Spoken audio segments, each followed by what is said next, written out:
Now, what about the structure of the eyeball? So generally, your eyeball, guys, is composed of three layers. One fibrous layer, which is a connective tissue layer, which has the collagen arranged in different directions. So that's why it's giving you a white color. This is the white color of your eye. We call it sclera.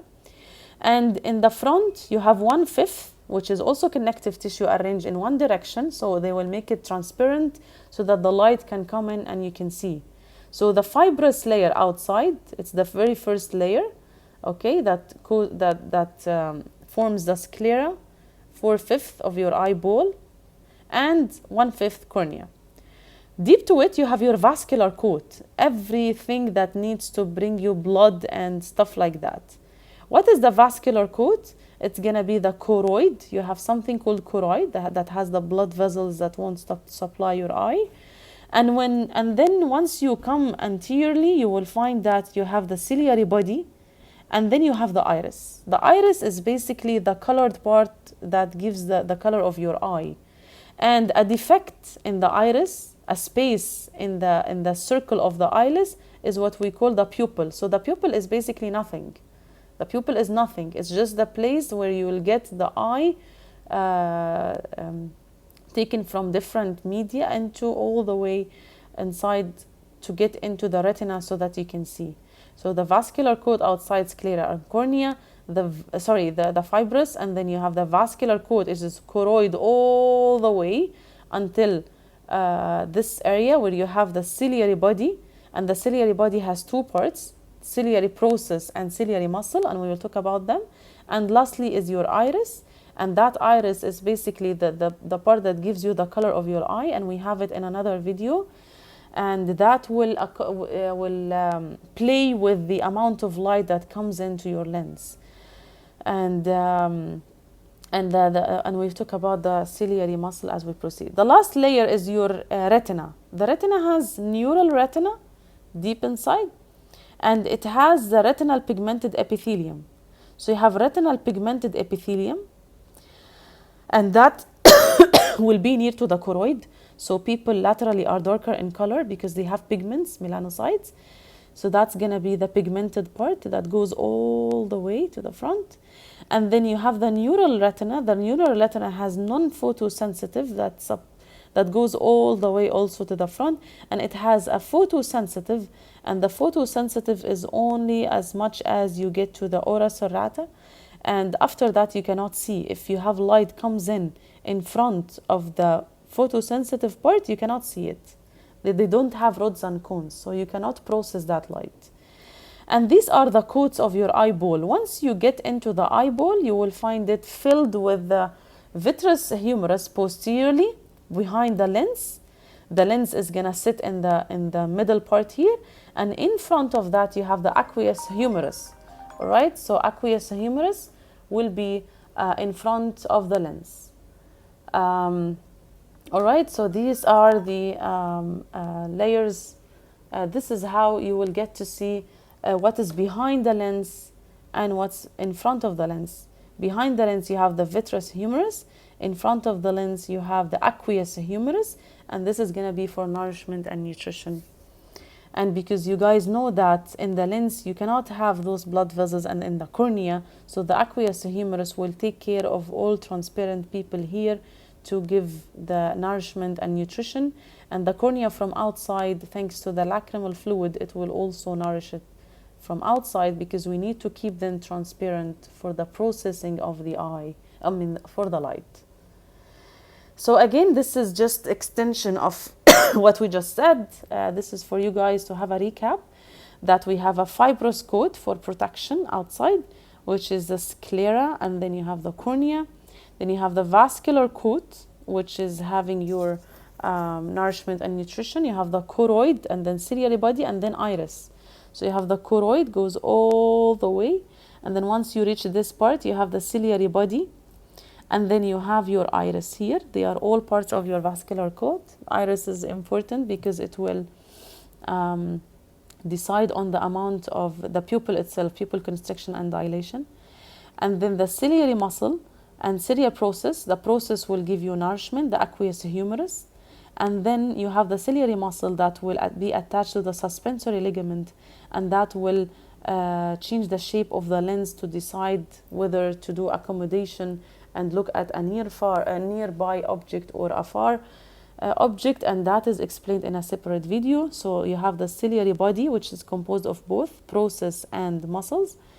And then the last one is your retina. You have pigmented retina, and then you have the neural retina, which is the yellow part is going to be photosensitive, and once you exceed it here, you don't have the photosensitive, and you don't have the neural part here that is sensitive to light. At the ora serrata part, you are here reaching a part that is not photosensitive to light. All right, so these are the here in those arrows I was trying to tell you that the aqueous humerus, it has two chambers, and the iris behind the iris and in front of the lens, you have the posterior chamber, and in between the iris and the cornea, you have the anterior chamber. So once you have from the ciliary process, once you form the aqueous humerus, you will nourish those parts in the posterior chamber, and then you will swim all the way anteriorly to nourish the anterior part, and then you get it absorbed by the sclerovenous sinuses into canal of Schlemm. And I think I have other ones also. So here, like I said, guys, the canal of Schlemm is what will absorb and drain the aqueous humerus that was formed by the ciliary process. And the ciliary muscle is what it connects to the suspensory ligament, and the function of that is well explained in a separate video. So this is again to show you in higher magnification what happens to the aqueous. Here you have the ciliary muscle, body as a whole. This is the body. Remember, that was part of the vascular layer, and this is the iris, part of the vascular layer, and the choroid was back.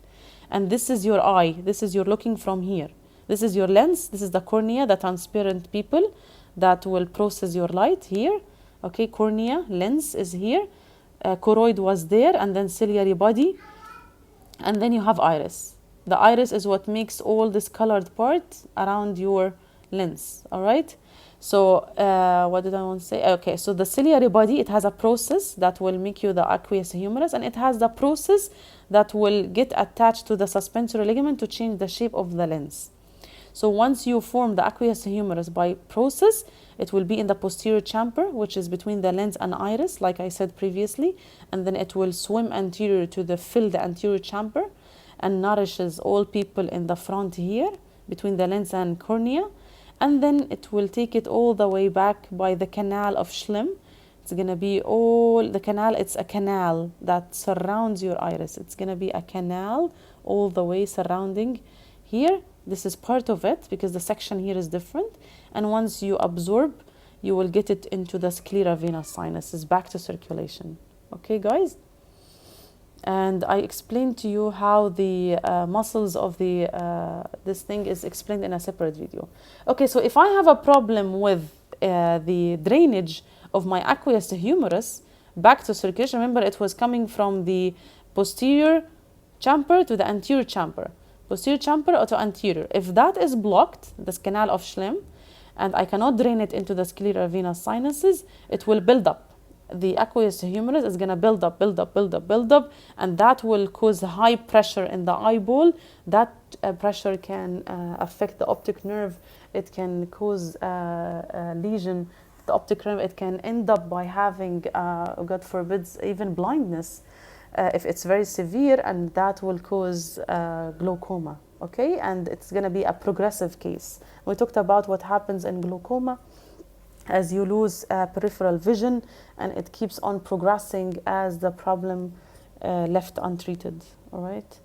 And again here, this is the iris. Like I said, it's a complete structure, and the pupil is basically nothing. It's the space that you have, and this is how the muscles are arranged in the iris. You have radially arranged muscle to cause dilation of the eye pupil, and then you have sphincter muscle that are medially here, and they will cause constriction of the pupil. All right, and that is going to happen in the near by vision. So it depends on, you're looking at a far object, you want the dilator muscle to dilate, to they are at the periphery of the, and that is explained I think in the other video, histology. So the radially arranged muscle, they call radially D, they cause dilation of the pupil, and the constrictor, they constrict the pupil and they are located medially, and radially when you are looking at a far object, and medially when you want to look at a nearby object. Okay. All right, so we are done with the structure of the eyeball and the muscles of the eye. Thank you guys for watching. I hope you grasped everything related to the eye.